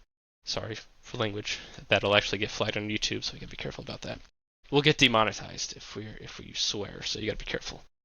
Great. I won't be able to eat next week. Yeah, but anyway, it's literally the same thing. So these companies are selling out these ABS or CDOs of cars to each other, and what you actually have is major banks. J.P. Morgan. Oh, actually, I wrote that one down. I think J.P. Morgan in that Tricolor deal had 200 million in loans to Tricolor, which isn't a lot in the grand scheme of the '08. Like in '08, we're talking about hundreds of billions, but it's just interesting. The same thing is happening. Is like these large banks have interests in this case, the used car market, and now you're seeing cracks in this used car market for subprime with people with bad credit, which was happening in '08 with people with bad credit for housing loans. So the next bubble that might pop, and I don't think it's a surprise, is that used car market. Now it's not as illiquid as houses is, but it's similar. Bad credit It's everywhere. like I feel like the major cost of the financial crisis 2008 was the too big to fail idea, that not the cost of a bailout like the $100 billion or whatever it was that taxpayers had to pay, but the idea that these banks and these companies won't, I guess, be penalized for the risks that they take. That was, we didn't talk about it much at the time, but I think it was 2023 and 2024 that we had, like, I don't know, what was, like 12 pretty large banks go bankrupt, like UBS. Oh no, it was Credit Suisse. Like globally, there were a lot of banks going bankrupt because that's when we started raising interest rates, and something that's not crazy like US Treasuries, suddenly banks had billions and billions of dollars of unrealized losses. And that's because all of the safe assets that they held, supposedly safe assets, were suddenly devalued. And there was basically another government bailout, essentially the same exact thing that happened in 2008, where the government then bought back all of their toxic bonds at par value rather than the market value, which was like basically worthless, to basically bail out all of these banks. Some of them did fail, but it was the same kind of idea. So the same thing happening in the used car market, same thing happening like all over the place. Anything that private equity touches, it's all like just kind of a racket like that. I feel like that ever since 2008, it was just outed as being a racket, that we're just scheming up these things, and then by the time it blows up, nobody's actually going to have to pay for it. I think the same thing is kind of starting, like, people are making the argument anyway. I don't know what I think about this yet, but in AI, all these AI companies are sort of also trying to become too big to fail. Like OpenAI has struck deals with every major tech company, like huge deals that are also raising questions around like how the revenue is being traded. Like it's called round tripping. Basically, these companies are like offering each other shares in each other's companies in exchange for product. And so it's like the money is like flowing in the circular way that doesn't actually, it's not actually raising any economic value. Anyway, beside the point, the more that like a company can make themselves too big to fail, the better off they are. And I think that's what's happening with like Nvidia, OpenAI. All these companies are deploying the same thing. It is kind of interesting though, because too big to fail in the sense that banks, like everybody uses a bank. Now, too big to fail in the sense of it like a GPU maker. I think you have to find an interesting way how that's obviously it's interconnected to a lot of things, but it's not, everybody's not interacting with GPUs like they are their own money. But when it becomes when it becomes the thing that's completely propping up the entire economy, I think would be the point I'm making there. Then it's Where national it's like security. These, yeah, right. So these 5 companies or whatever, like are the only source of GDP creation that we're seeing right now, and they're needed for national security. So it's like government better step in I to see pay a them. lot of talk about the bubble, the everything bubble. Like it's just everybody's like, at what point does everybody acknowledge it? But then you see graphs of the .com bubble, and it was like 1998. People start reporting on the bubble, and the Dow's at like 1900 or something. 1999, it's at like 2700. People are still talking about the bubble. 2000, it's like 4,000, and then it gets up to 4,500 or something. And then 2001 or 2002, it drops back down to like 2000 or like 1800, basically back where it was like 4 days or 4 years earlier. But it was like 4 years of people being like, this is a bubble, this is crazy, when is this going to stop? And it just becomes a game of chicken of like, who's going to be the, you don't want to get out too early. It's really profitable to be in a bubble. It's really profitable. There's a funny line, little side. So he wrote another book that literally came out October 23rd, I think. Andrew Ross Sorkin did, called 1929, and that's all about the crash of 1929 of the stock market. And one sentence that's literally, so I'm reading that too. I'm about 60% through that. Again, every commute, just 1929. Fascinating. You're listening to it. Listening to it. I'm a big stickler for this. Sorry, I'm not Listening. reading. I do not read. My brain is not getting work, I guess. But the line was, the market can stay irrational longer than you can stay liquid. So it's very like just that motto of, this is mostly like for shorts, but the idea is like, yeah, you can just climb, climb way past the point of it should be dropping out.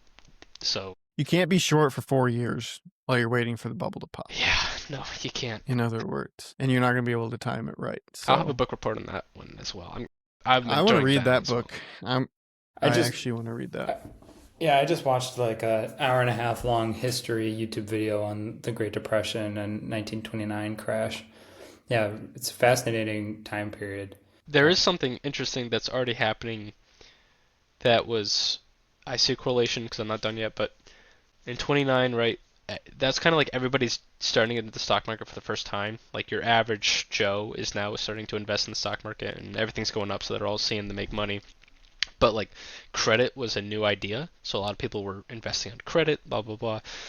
Something that I think is a similar vein that I see people starting to float, and I think we've talked about it once on the podcast, is banks or brokerages are saying, why can't we dip into people's 401ks to invest directly into the stock market or their retirement accounts, like outside of traditional investment vehicles, and basically use it as collateral for loans to invest directly into brokerages. Like they're wanting new vehicles Why can't we to use, get more let me money make sure into I the understand market. what you're saying. Why can't we use 401ks to invest in Well, there's stocks? a thing called lending where you, if you don't actively tell your broker, whoever holds your 401k Yeah, well, I or think your I'm IRA, butchering that a little. to not lend your shares, then short sellers have access to borrowing your shares and using that to short a company. So is that what you're talking about, where you can use No, like let dip me. into people's accounts and basically borrow their shares to short against what they're invested in? Because that happens all the Or time. was it? People Or don't it know was, about it. might have been like exposing 401ks to the crypto market or something like that. Like there's some new vehicles Yeah, that like they're wanting Bitcoin to. ETFs or something. Yeah, I need to. I might have brought it up too soon without me fully I've got remembering to run here real quick. Do you have any parting thoughts for us, Sam? What's the biggest impact you've had on your life for the government shutdown? Trying to think of like any thought. Zero impact of government shutdown. Yeah, So do we even need to reopen it? I say leave it shut. It's shut. There you go. I I didn't really get to talk to you about your book much. You guys were chatting, so I was making my popcorn, so I didn't really dive in much. What did you find most surprising from reading the book? actually walked away with it like not actually thinking that they were super greedy. Like I thought I was gonna walk in and be like just higher on my pedestal of like I hate big capital or whatever. But like it just seemed like they didn't know what they were doing. They were buying these CDOs without like fully understanding what the hell they were getting themselves into, and they just had so much money. I think they were just kind of a sense of incompetence, especially with like Lehman Brothers. I think you just had a lot of guys that were bad at their jobs, but like the stakes were really high. They had a lot of money and they were bad at their jobs. So, but was it incompetence or greed? There's a fine line between the Well, two. like, it makes sense to be leveraged when things are going up. But when you decide to become over leveraged without taking any sort of backstops, like a competent person would have realized, oh, we're 30 times leveraged. If anything goes wrong, we're fucked. But they didn't do that. I think if you had the right person in place, it could have been the CEO's like that person. He fired that person. Like, oh, things are so good. What are you talking about? Why risk man? They did talk about. Oh, that this was interesting. So at Lehman, they would have conversations with everybody, the risk management team or whatever, and then they would kick out the risk management people to talk about other things they wanted to work on, like other things they wanted to buy. So again, I kind of lean towards maybe incompetence or greed. You could argue either side there, but I it's would just argue neither of those words. I would just say irresponsible. I would say that they had a responsibility to the people that use their institutions to not, like, you can be greedy. There's nothing wrong with being greedy. I mean, it can go too far if you're irresponsible with their funds. They could be competent too. They could know what they were doing, but they took the risk because they're like, the money is worth it. That's where the greed plays in. But it was irresponsible for them to not ensure that they had the amount of capital within their bank to withstand the blowback that well, I eventually think led to it's where they're at. I argue incompetence because I think they were playing old investment game, like doing the old game, but then they had these things where they didn't know actually what the value was. Like they just didn't know. So if you just don't know, I point towards incompetence and your dumbass buying these things and buying this much of something. And whether if they knew they had responsibility to their people, I think they knew that, but at the same time, it's like they come back. Oh crap! Okay, what's the actual value of this? We need to make 100 billion on a show up on paper. We have no idea what the value of this is. What do you mean, George? What do you mean we don't know the value? Like, that's what it seemed like. Everybody's like, what do you mean? I thought this was all good. So I Well, it was don't think, also yeah. they were relying so heavily on the ratings agencies, hmm and the rating agencies were just lying and not doing their jobs. There's crazy That's more stories about the rating. incompetence. Well, there's kind of there's they have contracts where like if so that I agree with. The rating agencies might be the most criminal here because there are contracts they talk about where if like AIG, if they get their rating dropped, they immediately owe 7 billion more in collateral to other banks. So they have a major incentive to keep that A plus rating. So I could 100% see shady stuff going on in the background to maintain that rating. You could also argue that rating agencies are just bad at their jobs, or they're getting greased by the people. So that's where I The think only a lot of way things could have been corrupt. the whole system had to work together. It wasn't one, like, they couldn't have got to where they were if only one of them was being nefarious. Everybody had to play their part hmm in getting it to work. And basically they all were just telling each other, right? It's like they were playing a game of musical chairs and everybody was running around telling each other it was great. But then the music stops and they pull a chair out and now everybody runs for the hmm doors or runs for the And one chair that's left. Layman's the one without a chair, but it's just like AIG. I can't believe an insurance company. Like, It's like the adults have left the room yeah. sort of thing, like with the Trump administration. It's like, who do you trust in there to really get the job done? Who is it? Who's not just some guy that Yeah. Trump likes, you know? Well, yeah, that's something on the Ben Shapiro show. Oh, fuck, Ignatius or one of Trump's nominees for. Is that a rapper? It kind of sounds like it. One of his nominees just got outed for like Nazi texts and like crazy tweets, What? and it was really bad. Yeah, look up Trump's one of his most recent well, it's not his, but like his whole group. One of his Yeah. nominees just What got about shot Pete down. Hegseth? I mean, how is that guy qualified by any means to be our defense secretary? Paul Ingracia. And RFK Gracie. Jr. to be the head of our health department. RFK Jr.'s a rough A one. non-doctor. Just some son of a assassinated politician. In October 25, a report by Politico revealed text messages from Ingracia wherein he said, among other remarks, that he, quote, has a Nazi streak in me from time to time. He also allegedly disparaged holidays that commemorate black cultural figures, said the Martin Luther King Jr. holiday and Juneteenth should be tossed into the seventh circle of hell. Because of this, he has withdrawn himself from the hearing. I do respect Ben Shapiro for his take on that. He's just like, look, guys, we have the momentum, but you can easily lose momentum if you make stupid decisions. And like, that nomination is a stupid decision. You got to stop doing that. It's what I said on the last episode. I was like, every morning you get up and read some piece of news that just feels like you stubbed your toe on bed, and then you carry on with your day. But it's like every day you just stub your toe again and again. Yeah, it's just again. like, dude, the Democrats are so incompetent. Like there's so stop. much to grab, but like there's nothing going on over there. It's there's like infighting. There's that AOC like possibly running against who's the Schumer. Like it's just crazy over there. I think the biggest lesson I've learned as an adult, I think the thing that really wakes you up to being an adult is that nobody's in charge. It's like, there's not really anybody who makes all this go around. We have a lot of people who try their best, but like, nobody's really in charge. That's why we end up with these financial crises. That's why we end up with all these different scenarios. Like, Yeah, nobody's really running I the show. assumed adults were competent. I'm just like, there's a lot of incompetent people in major positions. Not even just in the government. I've lost respect for all consultants. I don't trust any consultants. yeah. I haven't had one good consultant while working. They all suck. They're all stupid. So it's just that was a wake up call for me. Was just working in the professional world. There's a lot of stupid people. I always thought consulting was the biggest scam there's ever been. It was But just then being a lawyer, probably. Billable hours never loses. anything that charges billable hours is a problem.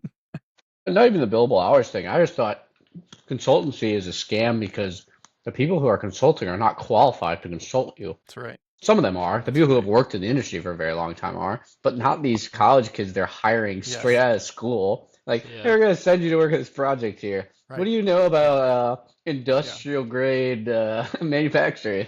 Right. Go tell this company how to run their business. That was one of my most embarrassing moments in college. Was so it was like my junior year. I got a consulting company interview, like the following day after career fair. So I don't do any prep. I don't really even understand what consulting is. One of the first questions the guys asked me is like, so why do you want to get into consulting? I didn't have an answer. I was just like, I just happy I got an interview. I'm just happy to be here. That would have been the honest answer. So obviously I did not get that job. I had no idea what to even talk about. Justin, I'm gonna buy that 1929 book and read it. He writes in the same style. I mean, it's basically a thriller.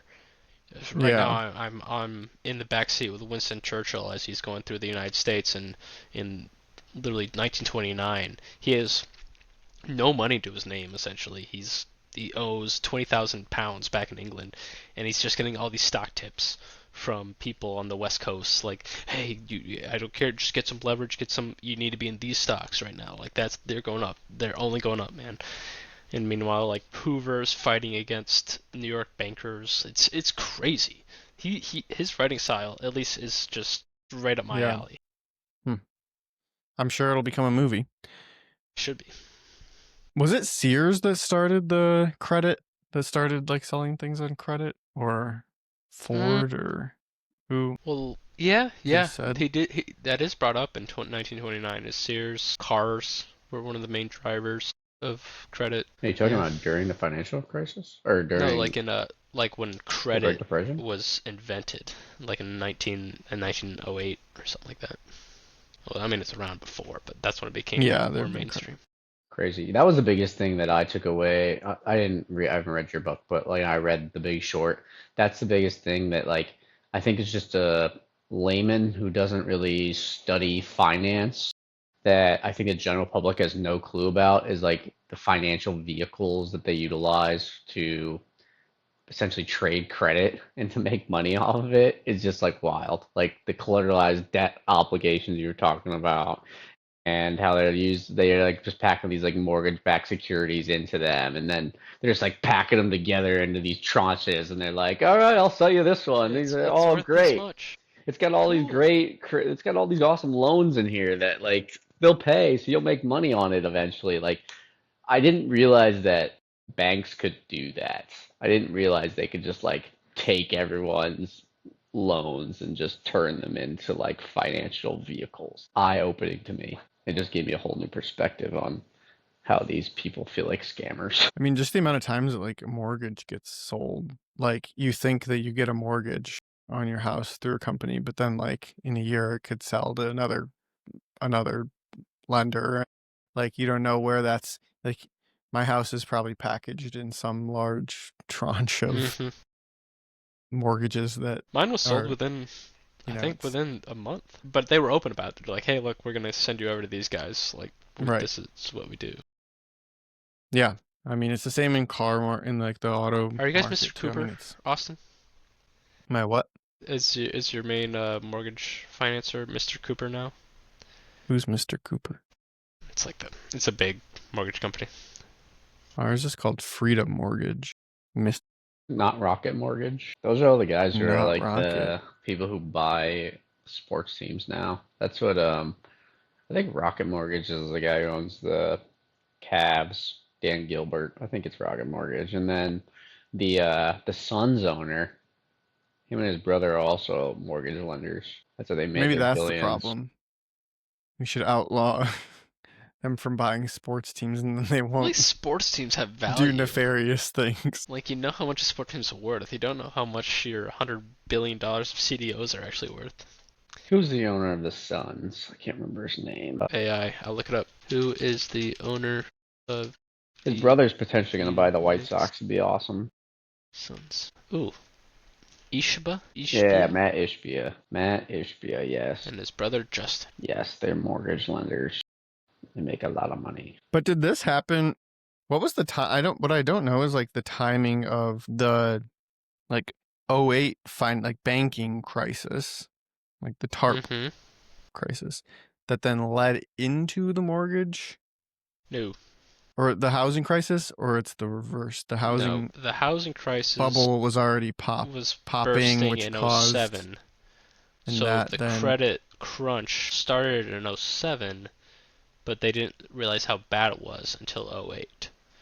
Because people like they came a call and said, hey, we need our money because we don't have confidence in this market. So the people putting money into these because this kind of killed a category. So huge investment banks, at least like JP Morgan, Goldman Sachs, that used to be only what they were, but basically the crisis killed that for them. I think Goldman literally had to change their structure to be a consumer bank, and they became regulated by the government after the '08 crisis. They had to change the whole structure to stay alive. yeah. But it started with housing going down. It's like literally as soon as things started going bad. But that's because it probably goes back to the fucking just normal banks giving out loans to bad, you know, people with bad credit. Yes. I mean, it was just the popping of the cycle, of the debt cycle. And that's what whoever was saying earlier, you were saying the used car thing.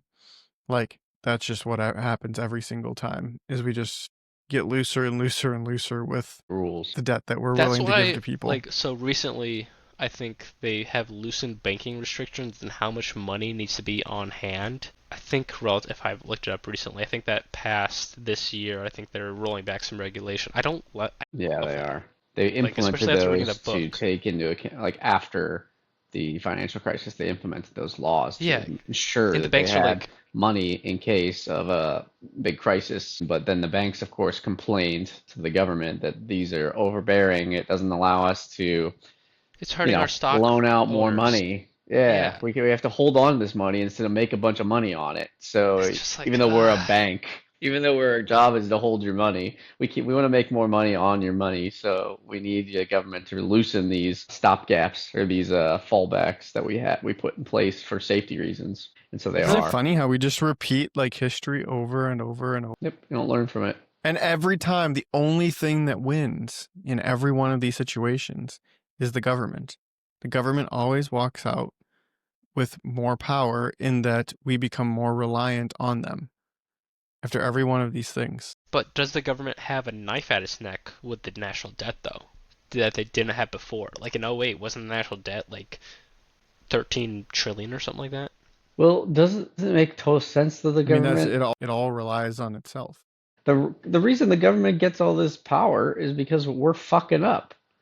We are looking for a And we rely regulator. on them. Yeah. We need an institution that prevents these things from happening. That's why the government gets all this power because we keep fucking up. So it's like we need the government in these situations. Like we're always looking for an arbiter to like rule. But to Justin's point, the government is also incentivized to not let everything fail because they actually can use it as their opportunity to come in and establish more power. Yeah, it's I don't know, like pure free market, right? If you're a true believer in free market capitalism, '08 would have led to the failure of all those investment banks. Like even Goldman Sachs would have failed.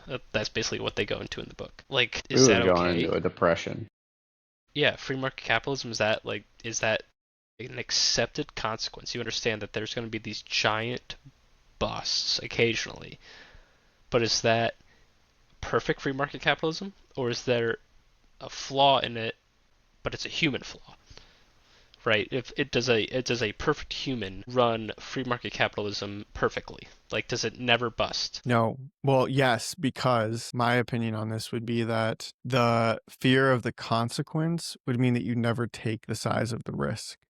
So that is the point of too big to fail, is that like the reason why they took the amount of risk they took was because they knew that they couldn't fail. They knew that they had a backstop, right? And so like you're willing to, because you know that, you're willing to gamble more and more and more if you know that somebody's going to bail you out. Mm-hmm. If you don't know that anybody's going to bail you out and your point is to stay alive, well, then you're going to not take the risk. Now, what does not taking the risk mean though? That means overall just slower growth, less lending, right? Less people can go buy a house. There's not that market of debt or right capital out there that's Mm-hmm. being willing to be invested to fuel the growth of the economy. So it is a double-edged sword. Like you don't get to where you've gotten to without the risks that we've taken and the government backstopping it. But you also then wind up in where we are today, where we are completely intertwined with the government and like we have a market that can't survive without it. All right, everybody, that's going to do it for episode number 14. It was a good one with the whole gang finally back together. I know we've been a little sparse here and there throughout the summer months as we all, gallivant and vacation around and fall in love and have children. But this winter we're back. we're getting back in here into the podcast lab, and these boys have committed to me, or will commit right now, that when it gets cold out, we're going to lock ourselves in these rooms and we're going to pump out the content because we're almost to our 1 year anniversary in January. So we need to finish the year strong to get For to our our live goal show. of When was our 20 first episode? episodes. It was like January 15th or something. Unreleased So- one or the official? No, that was like the first released one. That was like episode 1. So we've been doing this for much longer, but we do need to keep refining so that we can get on to that live show because I rented out the space. Date to be announced soon. A lot of shared and past appetizers. Is it the White House Ballroom? It is the White House Ballroom. The big, beautiful White House Ballroom hosts Symposium for a night of Of A night of political fun. discussion. Revelry. A night of fun. Yeah, so that'll be good. But we had a good episode. We talked about all sorts of things, made fun of Brian Kelly, talked about the Indiana Hoosiers who keep just steamrolling everybody.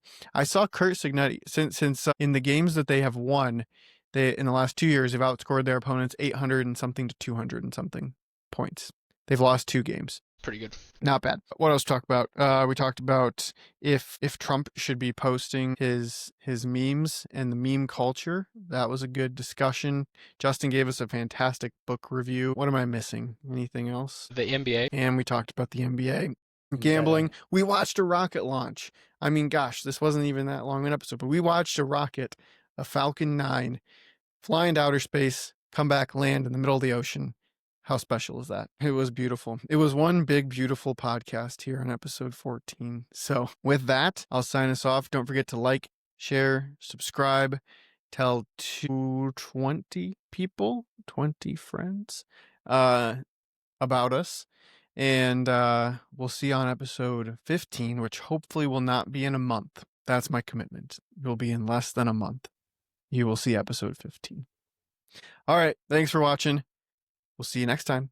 Ciao. Peace out.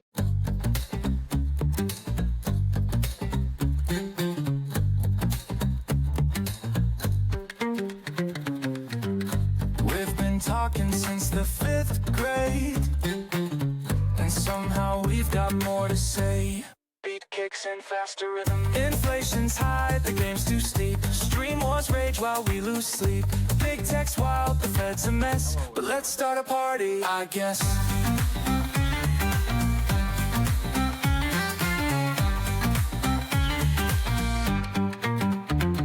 Symposium, where tangents thrive.